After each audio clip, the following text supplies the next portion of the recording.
श्री स्वामी समर्थ. श्री शिवाय नमस्तुभ्यम. स्वागत आहे आपल्या सर्वांचं खूप खूप मनापासून. शिव भगवान हे एक असं दैवत आहे की ज्याला भूळदैवतही म्हणतात आणि आपल्याला जे मागाल ते देण्याचं दैवत म्हणजे शिव भगवान.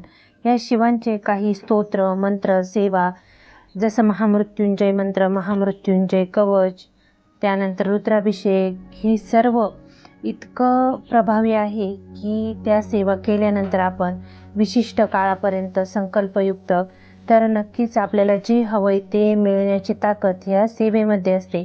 असंच आज मी तुम्हाला शिव भगवानांचं एक स्तोत्र सांगणार आहे.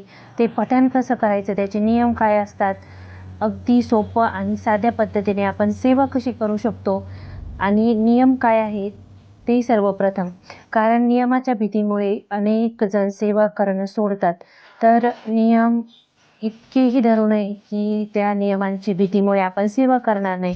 नियम अगदी छोटे आणि साधे सोपे आहेत, जे कोणीही करू शकतं. सेवा ही कोणीही करू शकतं. प्रत्येकाने 41 दिवस करून बघावी अशी ही सेवा आहे.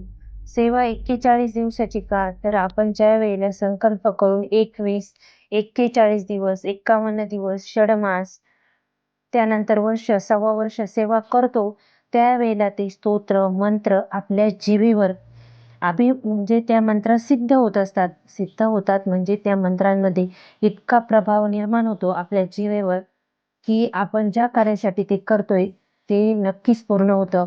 स्तोत्र म्हणजे काय, तर स्तुती. सर्वात प्रथम आपण स्तोत्र म्हणजे आपण काय करतो, स्तोत्र म्हणतो म्हणजे देवाची स्तुती करतो. स्तुती करणं म्हणजे स्तोत्र पठण. आणि मंत्र साधना आपण ज्या वेळेला करतो, ती मंत्र साधना म्हणजे त्या देवाला आपण मिळवण्याचं, त्याला प्राप्त करण्याचं काम मंत्र साधना करते. आणि तंत्र वेगळं असतं. तंत्र साधनेमध्ये आपण तांत्रिक क्रियेने देवाला मिळवत असतो किंवा आपल्या काही तांत्रिक क्रियेने आपल्याला हवे त्या गोष्टी मिळवत असतो. तांत्रिक सेवा ही दोन्ही प्रकारे करता येते, तामसिक आणि सात्विकही. तर आपण गृहस्थाश्रमी असल्यामुळे आपण सात्विक सेवा करायची असते. आता शिव भगवानांची सेवा खूप साध्या आणि सोप्या पद्धतीने मी आपल्याला सांगणार आहे. शिव कवच म्हणजे याचं नावच आहे शिव कवच. शिव कवच म्हणजे स्वतःच्या अवतीभोवती या स्तोत्राच्या पठणाने आपण एक कवच निर्माण करतो आणि स्वतः शिव भगवान या कवचाद्वारे आपलं रक्षण करतात. ते पठण करायचं असतं आपल्याला 41 दिवस सलग. कोणत्याही कार्यासाठी काहीही नसेल मागायचं आणि तुम्हाला फक्त काहीतरी अनुभव घ्यायचा असेल, म्हणूनही आपण हे स्तोत्र पठण करू शकतो. या पठणाचे 28 कडवे आहेत या स्तोत्राला. आता शेवट या स्तोत्राचा भावार्थ म्हणजे याने काय मिळतं आपल्याला नक्की स्तोत्र पठण केल्याने तेही सांगितलेलं आहे. दुःस्वप्न, दुःशकुन, दुर्गती, दीर्घनस्य, दुर्भिक्ष, व्यसन, दुस्सह, दुर्यशांसी, उत्पात, ताप, विष, भीती, मसद, ग्रहातील व्याधीच्य नाशयतु मे जगता मधीश. म्हणजे दुःस्वप्न नासतं, दुःशकुन. दुःस्वप्न म्हणजे दुष्ट स्वप्न पडणारे. काही स्वप्न खूप भीतीदायक पडतात लहान मुलांना, मोठ्या व्यक्तींना, आणि त्यामुळे त्या दुष्ट स्वप्नांमुळे आपलं भीती निर्माण होते मनामध्ये आणि मानसिक ताण त्या व्यक्तींना पडतो. तर ते दुःस्वप्न नष्ट होतात. दुःशकुन म्हणजे आपल्याला काही जीवनात आपल्या काही वाईट गोष्टी घडणार असतात, तेही याच्यामुळे नष्ट होतात. दुर्गती म्हणजे आपली अधोगती होणार असते काही घटनांमुळे, घरात काही गोष्टींमुळे, तीही आपली यामुळे टळते. दुर्गती म्हणजे आपण अधोगतीला जातो. व्यवसायामध्ये, काही शेतीच्या उत्पन्नामध्ये, इतर काही आपल्या नोकरीमध्ये असतील किंवा कोणत्याही आपल्या व्यवसायामध्ये आपल्याला दुर्गती मिळते, म्हणजे आपण ही परिस्थिती खालावत जाते, तर तीही या स्तोत्र पठणाने नष्ट होते. दुर्भिक्ष, व्यसन म्हणजे काहींना अतिशय वाईट व्यसन असतं, दारूचं व्यसन, इतर चरस, अंमली पदार्थांचं व्यसन, तर ते व्यसनही 41 दिवस सेवेनंतर सुटतं. सगळ्यात मोठं व्यसन सध्या समाजामध्ये लहान मुलांपासून अगदी आहे ते म्हणजे दारूचं व्यसन. तर तेही व्यसन ह्या सेवेमुळं 100% सुटतं. फक्त सेवा करताना नियम आणि त्या वेळेत बंधनामध्ये आपण ती सेवा केली पाहिजे.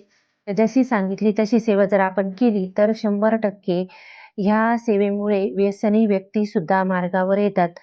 कारण आपण जे स्तोत्र पठण करतो त्याचं अभिमंत्रित जल, रक्षा ती त्या व्यक्तींना दिली किंवा खाण्याच्या पदार्थांमध्ये टाकली तर 100% त्यांच्या विचारांमध्ये बदल होतो, पापक्षय होतो आणि ते व्यक्ती सन्मार्गाला लागतात. त्यानंतर आपल्या जीवनामध्ये म्हणजे आपल्या कुंडलीमध्ये जन्मस्थानात काही पापग्रह असतील, राहू, केतू किंवा चंद्रग्रह पीडित असेल, दुष्ट ग्रहांनी बाधित असेल, इतर ग्रहांचा चंद्रबळ नसेल, आपल्या कुंडलीमध्ये गुरुग्रह कमकुवत असेल, शुक्रग्रह कमकुवत असेल, ज्यामुळे धन आपल्याकडे आकर्षित होत नसेल शुक्रग्रहामुळे, तरही आपण या स्तोत्राचं पठण करू शकतो.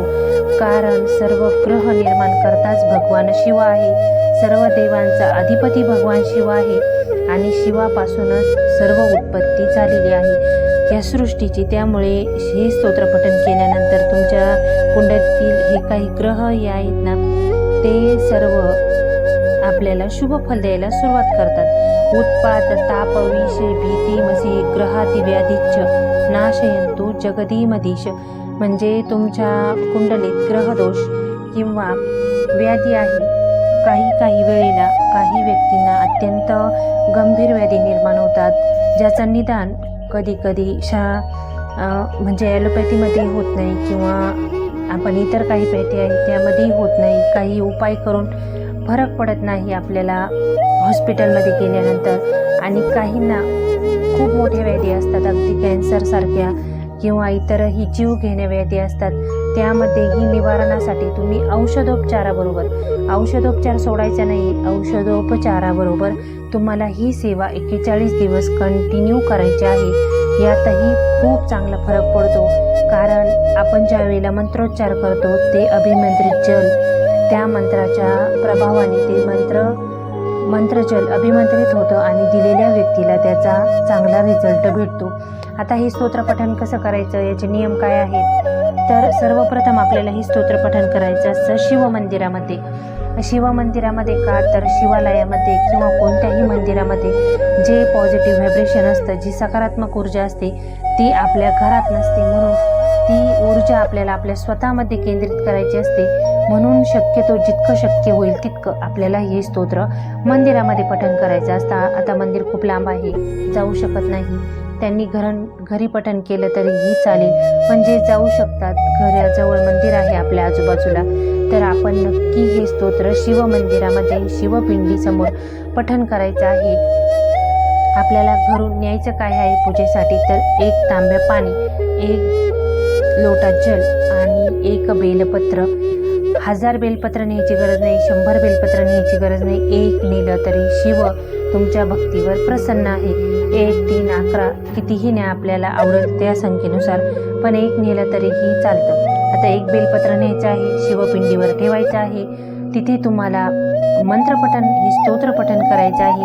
त्याबरोबर कुंदकेश्वर भगवान हे भगवान शिवांचं जे नाव आहे तेही तिथे पठण करायचं आहे.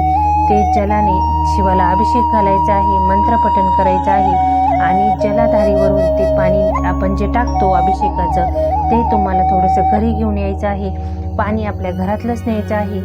ते अभिमंत्रित पाणी आणल्यानंतर आपल्याला पूर्ण घरामध्ये ते पाणी शिंपडायचं आहे. काही जल व्याधी असलेल्या व्यक्तींना किंवा घरातल्या सर्व जो कर्ता पुरुष आहे त्याला सर्वांना हे जल आपण प्रसाद म्हणून द्यायचं आहे. अभिमंत्रित केलेलं पाणी हे खूप मंत्राने पॉवरफुल असतं आणि त्याचा प्रभाव 100% त्या व्यक्तींवर दिसतो. आता ज्या व्यक्ती आजारी आहेत त्यांनी हे अभिमंत्रित पाणी तिथे स्वतः सेवा करून जर घेतलं तर रिझल्ट त्यांना लवकर मिळतो. बेलपत्र काय करायचं आहे, तुम्हाला 41 दिवस न खंड पडता शिवावर दरवेळेला 1 बेलपत्र अर्पण करायचं आहे आणि येताना ते बेलपत्र आपल्याला आपल्या घरी आणायचं आहे. आपल्या ज्या आपण जिथे तिजोरी आहे तिथं ठेवलं तरी चालेल, आपण देवघरात ठेवलं तरी चालेल किंवा ज्यांना दुःस्वप्न आहे, ज्यांना ग्रहाने पीडित आहेत, जे बालक ग्रहदोषाने पीडित आहेत, कालसर्पदोष आहे, अशांच्या उशाला ते बेलपत्र आपल्याला ठेवायचं आहे आणि 41 दिवस ते बेलपत्र तुम्हाला असेच ठेवून द्यायचे आहेत आणि नंतर सेवा झाल्यानंतर ते विसर्जित करायचे आहेत.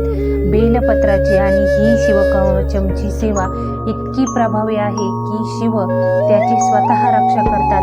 41 दिवसामध्ये तुम्हाला स्वप्न दृष्टांतामध्ये स्वतः शिव भगवान मार्ग दाखवतात आणि तुमची इच्छित मनोकामना 100% पूर्ण होते. हे स्तोत्र संस्कृतमधूनही आहे. ज्यांना संस्कृत पठण करता येतं ते संस्कृतमध्ये पठण करा. ज्यांना प्राकृत पठण करायचं आहे, प्राकृतमध्येही शिवकवचम स्तोत्र आहे. हे तुम्हाला मिळेल नित्यसेवेच्या पुस्तकामध्ये. हे दोन्हीही प्राकृत आणि संस्कृत स्तोत्र तुम्हाला मिळून जातील. तेव्हा नक्की पठण करा हे शिवस्तोत्रम. शिवकवचम स्तोत्रम.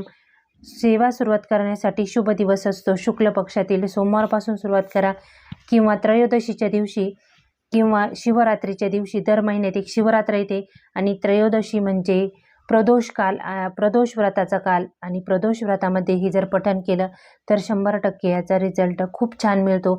सेवा करण्यासाठी वेळ कोणता शुभ असतो तर प्रदोष काळातला वेळ. संध्याकाळचा जो वेळ असतो 5:30 ते 7 दरम्यानचा तो प्रदोष काळ असतो. आणि ह्या प्रदोष काळामध्ये शिवभगवान कैलासावर अत्यंत प्रसन्न माता पार्वतीबरोबर ते नृत्य करत असतात. या वेळेला केलेली सेवा खूप फलदायी आणि पुण्यकारक मानली जाते. तेव्हा नक्की सेवा करा. आपला काही प्रश्न याबद्दल असेल तर आपण कमेंटमध्ये विचारू शकता. आजचा दिवस तुमचा स्वामीमय आणि आनंदात जाओ हीच महाराजांचरणी प्रार्थना. श्री शिवाय नमस्तुभ्यं.